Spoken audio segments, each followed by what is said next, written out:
Hello guys, good morning. I'm back.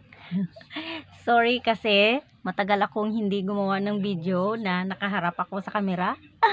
Busy guys, Monday to Friday ay nagwo-work tayo. Ayan, so ngayon day off. So yeah.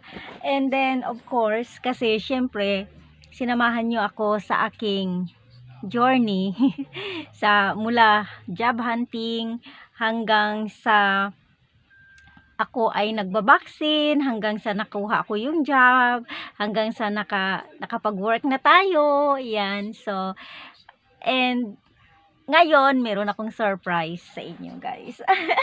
Meron akong surprise sa inyo kasi alam ko namang sinamahan niyo ako talaga sa aking pagja-job hunting, lahat-lahat na. Andyan kayo. So, 4 months na akong nagwo-work sa hospital as a cleaner sa isang ward, private ward.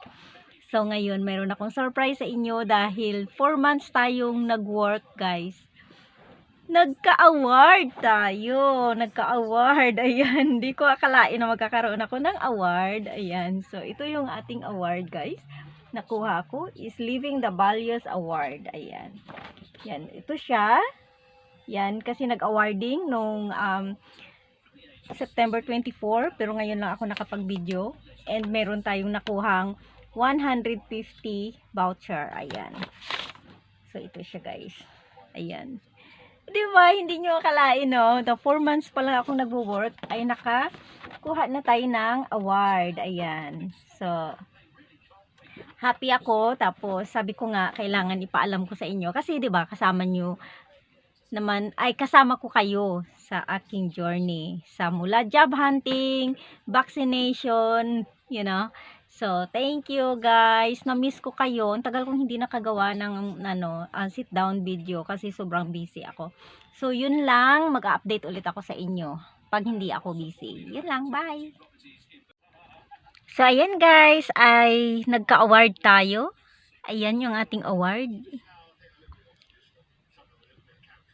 Tapos meron tayong 150 voucher na na-receive plus yung ating certificate. Ayan.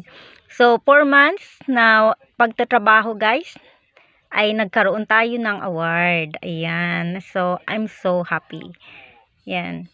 Thank you din sa inyo sa pagsama nyo sa akin sa aking job hunting journey at saka sa mga vaccination ko. Nandyan kayo. Yan guys. Yun lang. Bye!